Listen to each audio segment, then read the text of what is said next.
ഗൂഢാലോചനയുടെ ചുരുൾ അഴിയുമ്പോൾ എന്ന പേരിലുള്ള സീറോ മലബാർ മീഡിയ കമ്മീഷന്റെ പോസ്റ്റ് ശ്രദ്ധേയമാകുന്നു. വാടയാർ സുനിൽ എന്ന മാധ്യമപ്രവർത്തകൻ പുതിയതായി ആരംഭിച്ച ഓൺലൈൻ ചാനലിൽ തന്റെ മാധ്യമപ്രവർത്തനത്തിന്റെ നാൾവഴികളും നിലപാടുകളും വിശദീകരിച്ചുകൊണ്ട് 2 ദിവസങ്ങൾക്ക് മുൻപ് പ്രസിദ്ധീകരിച്ച എപ്പിസോഡിൽ അഭയ കേസുമായി ബന്ധപ്പെട്ട് താൻ നടത്തിയ ധീരമായ മാധ്യമപ്രവർത്തനത്തെക്കുറിച്ച് വിവരിക്കുന്നുണ്ട്. അത് കേട്ടപ്പോഴാണ് കേസിന്റെ വിചാരണയുടെ നാളുകളിൽ മനസ്സിലാകാതിരുന്ന പല കാര്യങ്ങളുടെയും നിജസ്ഥിതി ബോധ്യപ്പെട്ടത്.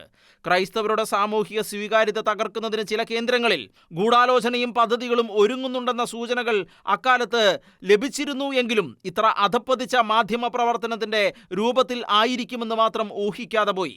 അഭയ കേസ് സ്വന്തം കുടുംബത്തിന് വെച്ച കോടാലിയാണെന്ന് മനസ്സിലാക്കാതെ ശത്രുപക്ഷത്തു നിന്ന് തയ്യാറാക്കിയ കള്ളക്കഥ തൊണ്ട തൊടാതെ വിഴുങ്ങിയ ക്രൈസ്തവ സമൂഹത്തെക്കുറിച്ച് എന്തു പറയാനാണ്? അക്കാലത്ത് കേരള കൗമുദിയിൽ ജോലി നോക്കിയിരുന്ന അദ്ദേഹം ഒരു മാസം നിരന്തരം പത്രത്തിന്റെ സൂപ്പർ ലീഡായി അഭയ കേസ് പ്രതികളിലേക്ക് എത്തുന്ന വാർത്തകൾ കൊടുത്തിരുന്നുവെന്നും പിന്നീട് കോടതിയിൽ CBI അതെല്ലാം വരവണ്ണം വ്യത്യാസമില്ലാതെ പറഞ്ഞുവെന്നും അദ്ദേഹം അഭിമാനം കൊള്ളുന്നു. എല്ലാ ദിവസവും രാത്രി 9 മണിയാകുമ്പോൾ CBIയുടെ ആ ദിവസത്തെ അന്വേഷണത്തിന്റെ വിശദാംശങ്ങൾ ഒരു അജ്ഞാത കേന്ദ്രത്തിൽ നിന്നുള്ള വിളിയിൽ തനിക്ക് ലഭിക്കുമെന്നും അത് എഴുതി വാർത്തയാക്കിയാണ് ഓരോ ദിവസവും മുന്നോട്ടു പോയത് എന്നും അദ്ദേഹം വിവരിക്കുന്നു.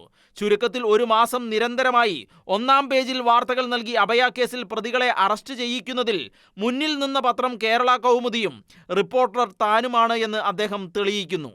തന്റെ പുതിയ ചാനലിന്റെ പരസ്യത്തിനു വേണ്ടിയാണ് വാടയാർ സുനിലിന്റെ തുറന്നു പറച്ചിൽ എന്ന രീതിയിൽ അഭയ കേസ് ഉൾപ്പെടെയുള്ള കാര്യങ്ങൾ അദ്ദേഹം വിവരിക്കുന്നത്.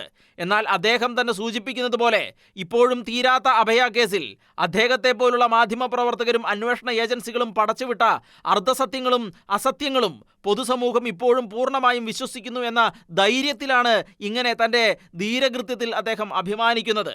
പക്ഷേ തന്റെ മാധ്യമപ്രവർത്തനത്തിന്റെ വിശ്വാസ്യതയെക്കുറിച്ചും കൃത്യതയെക്കുറിച്ചും അഭിമാനിക്കുന്ന അദ്ദേഹം താൻ ഉറപ്പിച്ചു വെളിപ്പെടുത്തിയ ചില സത്യങ്ങളെക്കുറിച്ച് പിന്നീട് വിവിധ കോടതികളിലുണ്ടായ പരാമർശങ്ങളെക്കുറിച്ച് മിണ്ടാതിരുന്നത് ഏതായാലും നന്നായി.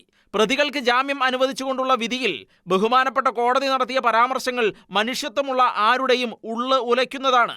പ്രതിയായ കന്യാസ്ത്രീയുടെ മേൽ CBIയും മാധ്യമങ്ങളും ചേർന്ന് നടത്തിയ നീചമായ മാനഭംഗത്തെക്കുറിച്ച് രൂക്ഷമായ ഭാഷയിലാണ് ഹൈക്കോടതി പ്രതികരിച്ചത്. ഒരു സ്ത്രീയുടെ എല്ലാ മൗലിക അവകാശങ്ങളും നിഷേധിക്കപ്പെട്ട് സഭ്യതയുടെ എല്ലാ അതിർവരമ്പുകളും ഭേദിച്ചാണ് കിരാതമായ കന്യാത്ത പരിശോധന എന്ന പീഡനത്തിന് ആ സ്ത്രീയെ വിധേയയാക്കിയത് എന്ന് കോടതി നിരീക്ഷിക്കുന്നു. ഈ കോടതിക്കെതിരെ എഡിറ്റോറിയൽ എഴുതിയ കേരള കൗമുദി കോടതിയിൽ മാപ്പ് പറയേണ്ടി വന്നതുകൂടി സത്യസന്ധനായ സുനിൽ വാളയാർ പറയണമായിരുന്നു. വീണ്ടും ഡൽഹി ഹൈക്കോടതി ഈ കേസിലെ കന്യാത്ത പരിശോധനയെക്കുറിച്ച് പരാമർശിച്ചിരിക്കുന്നത് അത് ഭരണഘടനാ വിരുദ്ധവും ആർട്ടിക്കിൾ 21 നഗ്നമായ ലംഘനവുമാണ് എന്നാണ്. പ്രതിയായ വ്യക്തിയുടെ അടിസ്ഥാനപരമായ അന്തസ്സിന് ഇതുവഴി ഭംഗം വരുത്തിയെന്നും ഇപ്പോഴുള്ള കേസ് തീരുന്ന മുറയ്ക്ക് കന്യാത്ത പരിശോധനയും ഹൈമനോപ്ലാസ്റ്റി എന്ന കെട്ടുകഥയും പ്രചരിപ്പിച്ച് തന്നെ മാനഭംഗപ്പെടുത്തിയതുമായി ബന്ധപ്പെട്ട് അന്വേഷണ ഏജൻസികൾക്കെതിരെ അവർക്ക് നിയമപരമായ നടപടികൾ സ്വീകരിക്കാമെന്നും ഹൈക്കോടതി വിധിച്ചിട്ടുണ്ട്. ചുരുക്കത്തിൽ വാടയാർ സുനിൽ നേതൃത്വം കൊടുത്ത പത്രത്തിന്റെ 1-ാം പേജിൽ 8 വാർത്തയിലൂടെ പരസ്യമായി മാനഭംഗപ്പെടുത്തിയ ആ സ്ത്രീ എല്ലാ പൗരാവകാശങ്ങളുമുള്ള ഒരു വ്യക്തിയാണ്.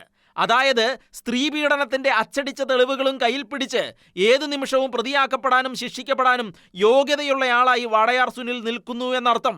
അതിനാൽ ഇതുവരെ പ്രതിയാക്കപ്പെട്ടിട്ടില്ല എന്നത് താൻ ചെയ്തതെല്ലാം സത്യസന്ധവും നീതിയുക്തവുമാണ് എന്ന് വ്യാഖ്യാനിക്കാനുള്ള ലൈസൻസ് അല്ല എന്ന് ഓർത്തിരിക്കുന്നത് നല്ലതാണ്. സത്യം ഒരു നാൾ പുറത്തു വരും. അന്ന് നുണയുടെ പെരുമഴയത്തേക്ക് നിങ്ങൾ തള്ളിവിട്ടവർ നിങ്ങളെ വിചാരണ ചെയ്യുക തന്നെ ചെയ്യും.